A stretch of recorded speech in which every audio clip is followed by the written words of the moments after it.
Mi nombre es Andrea, tengo 38 años y durante 3 años creí que mi hermano mayor Miguel había logrado el sueño de muchos mexicanos, conseguir un trabajo excelente en el extranjero que le permitía mantener a nuestra familia y vivir una vida próspera. Miguel, de 42 años, nos había contado que trabajaba como ingeniero en una empresa petrolera en Dubái, ganando más de $8,000 mensual. Durante esos 3 años, Miguel envió dinero regularmente a nuestro padre, don Roberto, quien a los 68 años vivía con una pensión muy modesta en nuestra casa familiar en Guadalajara. Los envíos de Miguel no solo ayudaron a cubrir los gastos médicos de papá, sino que también permitieron renovaciones en la casa, la compra de un auto usado confiable y una mejora significativa en la calidad de vida de toda la familia. Todos en el barrio admiraban a Miguel como el hijo exitoso que había triunfado en el extranjero.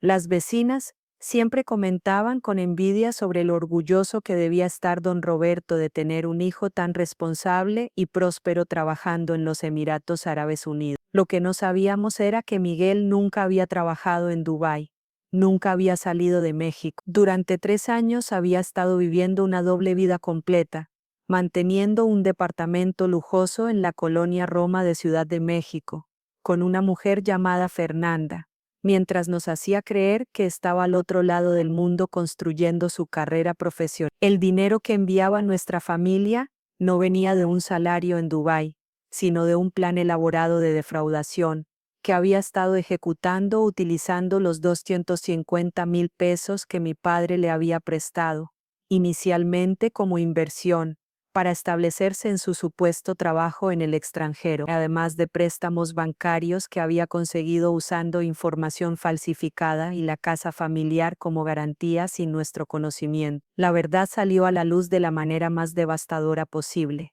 cuando mi madre, lleno de orgullo por el éxito de Miguel, decidió sorprenderlo con una visita inesperada a Dubái durante las vacaciones de Semana Santa. Todo comenzó en febrero de 2024. Cuando don Roberto comenzó a planear lo que él consideraba el viaje más importante de su vida.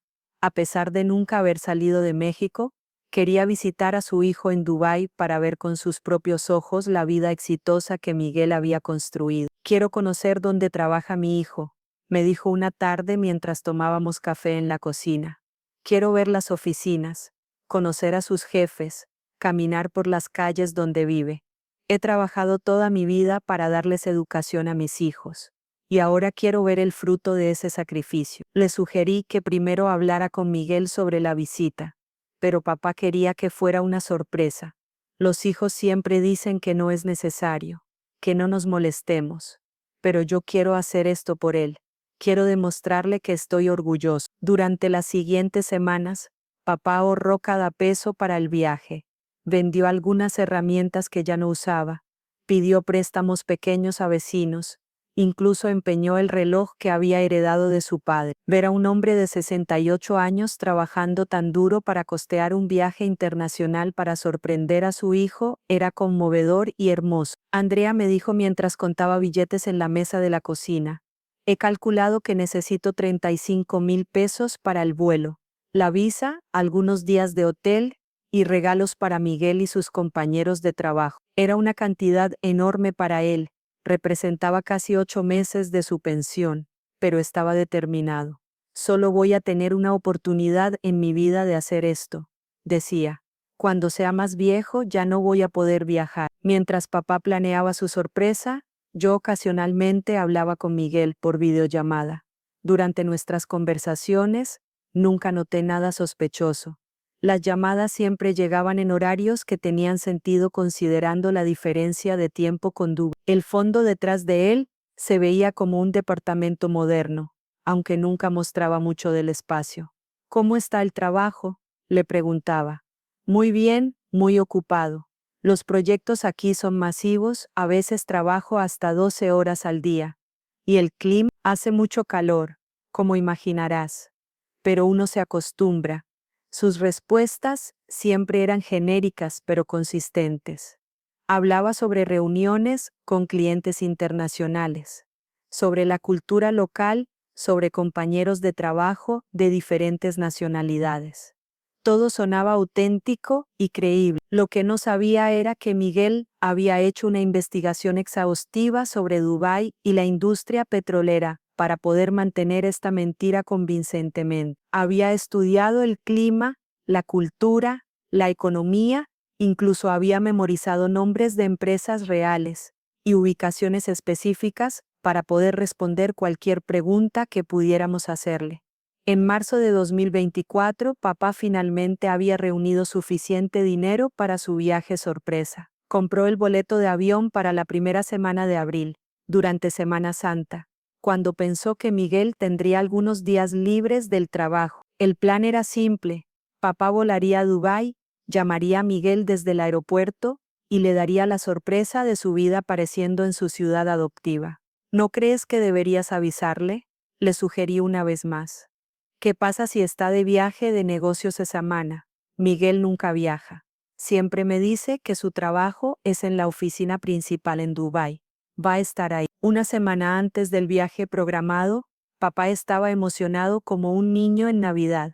Había empacado regalos para Miguel: una botella de tequila artesanal de Jalisco, dulces mexicanos tradicionales, incluso una bandera pequeña de México para que Miguel pudiera colgarla en su oficina. Le voy a tomar fotos a todo, decía mientras revisaba su maleta por centésima vez. Fotos de su oficina, de su departamento, de nosotros juntos en Dubái. Quiero mostrarle a todo el barrio donde trabaja mi hijo. El sábado antes de su vuelo del martes, papá decidió llamar a Miguel para hablar sobre el trabajo, sin mencionar el viaje sorpresa. Era una llamada rutinaria, pero quería escuchar la voz de su hijo antes de verlo en persona. Esa llamada cambió todo. Cuando papá marcó el número de Miguel a las 10 a.m. hora de Guadalajara, que según nuestros cálculos serían las 9 p.m. en Dubái, no hubo respuesta. Intentó varias veces durante el día, siempre sin éxito.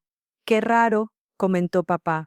Miguel siempre contesta mis llamadas. El domingo intentó nuevamente, varias veces a diferentes horas. Nada. Para el lunes, papá estaba preocupado. ¿Y si le pasó algo? ¿Y si está enfermo en el hospital? Papá, probablemente solo está muy ocupado en el trabajo. Traté de tranquilizarlo. Ya sabes cómo son esos proyectos grandes.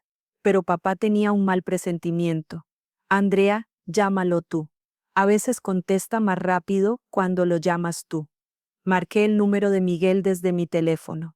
Para mi sorpresa, contestó al segundo timbre. Hola, Andrea, ¿cómo estás? Bien, Miguel. Papá ha estado tratando de llamarte todo el fin de semana. Está preocupado porque no contestas. Hubo una pausa extraña del otro lado de la línea. Ah, sí, mi teléfono ha estado teniendo problemas con las llamadas internacionales. Algo con la compañía de teléfonos aquí. Pero ¿por qué pudiste contestar mi llamada? No sé, a veces funciona y a veces no. Ya reporté el problema.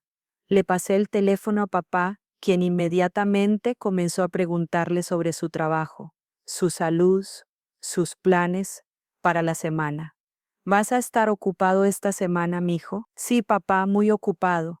De hecho, voy a estar fuera de la ciudad por algunos días. Un proyecto en Abu Dhabi. Papá se veía decepcionado. ¿Abu Dhabi? ¿Por cuántos días? Tal vez 4 o 5 días. Salgo mañana temprano. Después de la llamada, papá se sentó pesadamente en su silla favorita. Se va justo cuando yo planeaba visitarlo. Papá, todavía puedes ir. Puedes esperarlo en Dubái y sorprenderlo cuando regrese. Pero papá había perdido algo de entusiasmo. No sé. Tal vez debería cancelar el viaje. No. Has trabajado tan duro para este viaje. Ve a Dubái, conoce la ciudad y sorprende a Miguel cuando regrese de Abu Dhabi. Esa conversación me salvó de ser cómplice involuntaria en la humillación que habría seguido si papá hubiera llegado a Dubái buscando a un hijo que nunca había estado ahí. Papá decidió proceder con el viaje. El martes por la mañana, lo llevé al aeropuerto de Guadalajara. Se veía nervioso pero emocionado. Si no puedo contactar con Miguel, voy a ir directamente a su oficina, me dijo mientras facturaba su equipaje. Tengo la dirección que me dio. Ten cuidado, papá, y mantente en contacto conmigo. El vuelo de papá tenía una escala en Ciudad de México antes de continuar a Dubái. Después de despedirme de él en el aeropuerto, regresé a casa sintiendo una mezcla de orgullo por su valentía y nerviosismo por su primer viaje internacional. Unas horas después, recibí una llamada inesperada. Andrea, soy yo. Era papá, y sonaba extraño. Papá, ¿ya estás en Dubái? No, estoy en el aeropuerto de Ciudad de México. ¿Qué pasó? ¿Perdiste tu conexión? Andrea, necesitas venir aquí, ahora. ¿Qué está pasando? Vi a Miguel, aquí en el aeropuerto de Ciudad de México. Mi sangre se heló. ¿Qué quieres decir que viste a Miguel? Estoy viendo a tu hermano ahora mismo, a 50 metros de donde estoy sentado. Está con una mujer que no conozco. Están abrazándose y besándose. El mundo comenzó a dar vueltas a mi alrededor. Papá, debe ser un error. Miguel está en Dubái.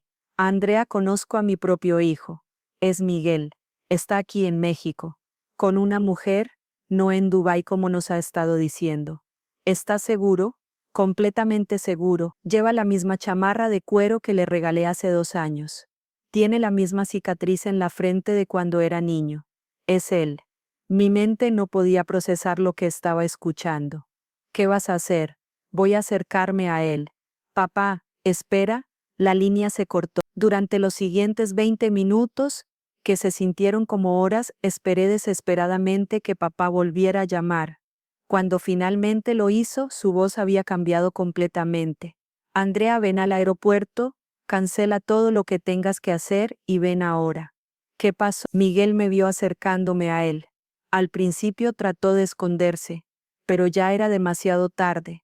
Cuando lo confronté, se desmoronó completamente. ¿Se desmoronó? Comenzó a llorar ahí mismo en el aeropuerto.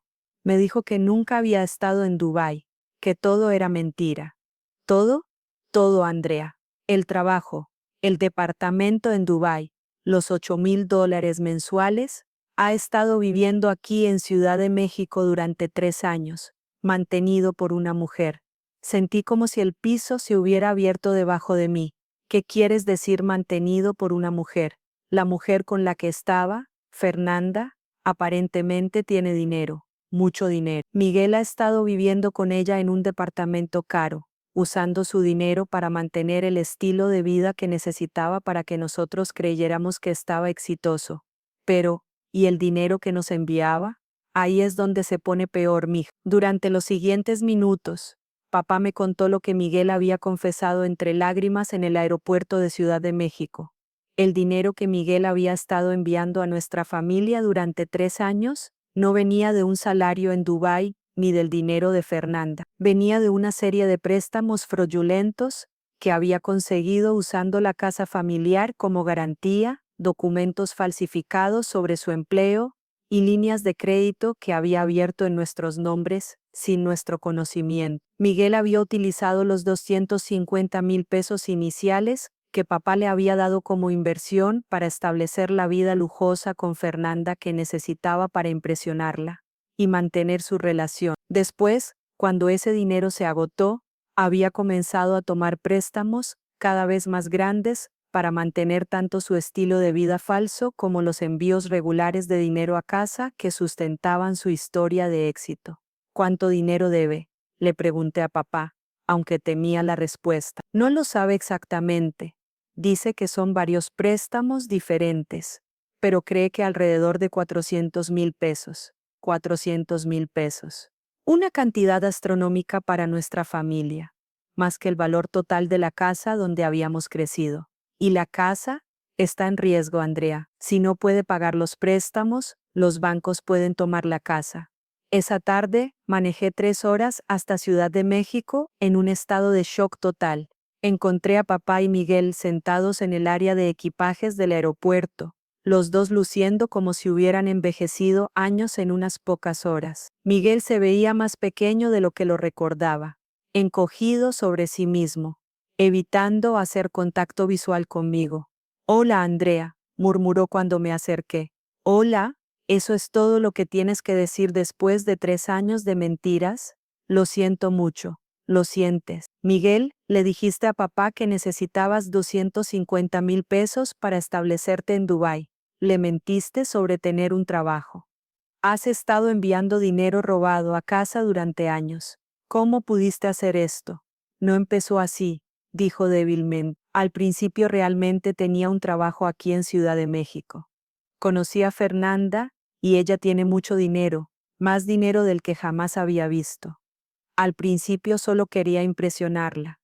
Entonces inventaste que trabajabas en Dubái. Le dije que era ingeniero internacional, que viajaba mucho por trabajo. Ella se emocionó con la idea de estar con alguien tan exitoso y cosmopolita. Cuando me invitó a mudarme a su departamento, pensé que podría mantener la historia por un tiempo. Pero ¿por qué nos mentiste a nosotros? Porque sabía que ustedes nunca probarían que viviera del dinero de una mujer. Pensé que sería temporal, que conseguiría un trabajo real pronto y nadie se enteraría nunca. Y luego perdí mi trabajo real. Fernanda estaba feliz de mantenerme, pero yo sabía que ustedes esperarían que siguiera enviando dinero a casa. Si dejaba de enviar dinero, sabrían que algo estaba mal. Entonces comenzaste a tomar préstamos fraudulentos. Solo iba a ser por unos meses, hasta que encontrara otro trabajo. Pero conseguir trabajo resultó ser más difícil de lo que pensé, especialmente sin poder dar referencias reales de los últimos años. La historia que emergió esa tarde era una de mentiras compuestas sobre mentiras, cada una más grande que la anterior para cubrir las inconsistencias de las previas. Miguel había comenzado con una mentira relativamente pequeña para impresionar a una mujer adinerada. Cuando esa mentira requirió mentiras adicionales para sostenerla, él había continuado inventando. Cuando las mentiras requirieron dinero real para sustentarlas, había comenzado a cometerlas fraude. Durante 3 años había estado viviendo en un castillo de naipes financiero y emocional, que inevitablemente tenía que colapsar. ¿Fernanda sabe la verdad?, pregunté. Miguel negó con la cabeza. Ella piensa que realmente soy un ingeniero internacional exitoso. Piensa que el dinero que envío a casa es solo parte de mis ingresos altos. ¿Y qué va a pasar cuando se entere? No lo sé. Probablemente me va a echar de su departamento. Miguel, tienes 42 años. ¿Cómo pensabas que esto iba a terminar? No pensaba tanto en el futuro. Cada mes solo trataba de conseguir suficiente dinero para el siguiente mes. Siempre pensaba que algo cambiaría, que encontraría una solución. Era la lógica del pensamiento a corto plazo que caracteriza muchas decisiones autodestructivas. Miguel había estado viviendo mes a mes durante años, tratando cada crisis financiera como un problema temporal que podría resolver sin nunca abordar las causas fundamentales. Esa noche, los tres nos quedamos en un hotel modesto cerca del aeropuerto. Papá había perdido su vuelo a Dubái, por supuesto, y había perdido el dinero del boleto no reembolsable. Pero eso era el menor de nuestros problemas. Durante las siguientes horas, revisamos la verdadera situación financiera de Miguel, con mayor detalle. Lo que descubrimos era aún peor de lo que había admitido inicialmente. Miguel tenía préstamos activos con 3 bancos diferentes, totalizando. Había abierto 2 tarjetas de crédito usando la casa familiar como garantía, con saldos combinados de 85,000 pesos. También había tomado un préstamo personal por 45,000 pesos, usando información de empleo falsificada. En total, debía más de 5,110,000 pesos, una cantidad que estaba muy por encima de su capacidad de pago considerando que no tenía ingresos reales. ¿Cómo conseguiste todos estos préstamos?, le pregunté. Falsifiqué documentos de empleo, usé el nombre de empresas reales, pero creé cartas de recomendación y comprobantes de ingresos falsos. También puse la casa de papá como garantía sin decirle. Pusiste nuestra casa como garantía sin permiso. Tengo copia de las escrituras de cuando papá me pidió que le ayudara con algunos trámites hace años. Usé esos documentos. Papá, que había estado escuchando en silencio, finalmente habló. Miguel, ¿entiendes que puedo perder la casa donde he vivido durante 30 años por lo que has hecho? Miguel comenzó a llorar nuevamente. Lo siento, papá, nunca quise que llegara tan lejos. Pero llegó tan lejos, ¿verdad? ¿Y ahora qué vamos a hacer? Esa era la pregunta central. Miguel había creado un desastre financiero masivo que afectaba a toda la familia, pero no tenía plan ni recursos para solucionarlo. Al día siguiente, regresamos a Guadalajara para enfrentar las consecuencias. Lo primero que hicimos fue visitar a un abogado especializado en derecho financiero para entender nuestras opciones. El abogado revisó toda la documentación que Miguel había firmado y nos dio noticias mixtas. La buena noticia es que algunos de estos préstamos fueron obtenidos fraudulentamente, usando documentos falsificados. Eso significa que podrían ser impugnados en tribunal. ¿Y la mala noticia? Preguntó papá. La mala noticia es que su hijo efectivamente usó la casa como garantía en varios de los préstamos. Incluso si pueden probar fraude en algunos casos, los bancos tienen derecho legal a reclamar la propiedad para satisfacer las deudas. ¿Vamos a perder la casa? Es posible, sí. Depende de si pueden llegar a acuerdos de pago con los bancos, o si pueden probar suficiente fraude para anular los contratos. Durante las siguientes semanas, Miguel finalmente tuvo que confesar toda la verdad a Fernanda. Como había predicho, ella terminó la relación inmediatamente y le pidió que se mudara de su departamento. No puedo estar con alguien que me ha mentido sobre todo, le dijo cuando la llamó para explicarle la situación. No es solo que hayas mentido sobre tu trabajo, mentiste sobre tu carácter, sobre quién eres como persona. Miguel se mudó de regreso a la casa familiar, durmiendo en su antigua habitación por primera vez en 3 años. Era humillante para un hombre de 42 años, pero no tenía otras opciones. Comenzó a buscar trabajo desesperadamente, pero 3 años sin empleo real y sin referencias legítimas hicieron que el proceso fuera muy difícil. Los pocos trabajos que pudo conseguir eran de salario mínimo, insuficientes para hacer pagos significativos en las enormes deudas que había acumulado. Mientras tanto, los bancos comenzaron a notificar sobre pagos atrasados y amenazar con procesos legales. Recibíamos llamadas diarias de agentes de cobranza, cartas demandando pago inmediato y avisos de que la casa estaba en proceso de embargo. Andrea, me dijo papá una noche mientras revisábamos todas las cartas de los bancos. Creo que vamos a tener que vender la casa. ¿Vender la casa? ¿Dónde vas a vivir? Tal vez pueda rentar algo pequeño con lo que quede después de pagar las deudas de Miguel. Era devastador ver a mi padre de 68 años contemplar perder la casa donde había vivido durante 3 décadas por las mentiras y fraude de su propio hijo. No vamos a vender la casa, le dije. Vamos a encontrar otra solución. Durante los siguientes meses, trabajé incansablemente para negociar con los bancos y encontrar alternativas. Contraté a un contador para revisar todas las finanzas familiares y desarrollar un plan de pagos realista. Miguel, por su parte, finalmente comenzó a asumir responsabilidad real por sus acciones. Consiguió 2 trabajos de medio tiempo y comenzó a contribuir con cada peso que ganaba hacia el pago de las deudas. Sé que no puedo deshacer lo que hice, me dijo una tarde, mientras contábamos dinero para el pago mensual a uno de los bancos. Pero voy a trabajar el resto de mi vida para arreglar esto si es necesario. Miguel, no se trata solo del dinero, se trata de la confianza. Nos mentiste durante años, le mentiste a papá cuando él estaba tan orgulloso de ti. Lo sé, no sé cómo voy a poder recuperar esa confianza alguna vez. Empieza siendo completamente honesto de ahora en adelante.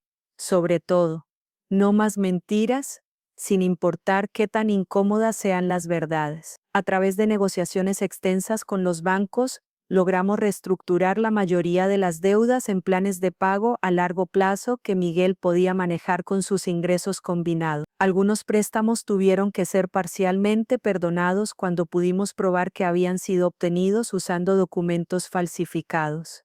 La casa fue salvada, aunque con nuevas hipotecas que tomarán años en pagarse completamente. 2 años después de la confrontación en el aeropuerto, Miguel sigue viviendo en casa, trabajando 2 empleos y pagando fielmente hacia las deudas que creó. Ha sido completamente transparente sobre sus finanzas, permitiendo que papá y yo revisemos sus ingresos y gastos cada mes. ¿Extrañas la vida que tenías con Fernanda?, le pregunté hace poco. Extraño no tener preocupaciones financieras, admitió, pero no extraño las mentiras. Es liberador no tener que recordar qué historia le dije a quién. Y si pudieras volver atrás y hacer las cosas diferente, nunca habría inventado la primera mentira sobre Dubái, pero sobre todo, nunca habría puesto en riesgo la casa de papá. Eso es lo que más me persigue. La experiencia cambió fundamentalmente las dinámicas de nuestra familia. Papá, que siempre había sido orgulloso e independiente, tuvo que aceptar que necesitaba más apoyo y supervisión en sus finanzas. Miguel tuvo que aceptar que había perdido el respeto y la confianza que había tenido como el hijo exitoso, y que tomaría años de comportamiento consistente para reconstruir esas relaciones. Para mí, la experiencia me enseñó sobre los peligros de las mentiras compuestas y cómo pequeñas decepciones pueden escalarse a fraudes masivos cuando las personas se sienten atrapadas por sus propias historias falsas. También me enseñó sobre la importancia de verificar historias que suenan demasiado buenas para ser verdad, especialmente cuando involucran dinero o decisiones financieras importantes. Miguel nunca llegó a Dubái, pero su mentira sobre estar ahí casi destruyó a nuestra familia financiera y emocionalmente. La verdad, cuando finalmente salió a la luz, fue devastadora pero también liberadora. Hoy, vivimos con menos dinero pero más honestidad. Miguel está lentamente reconstruyendo su vida sobre fundamentos reales en lugar de fantasías elaboradas.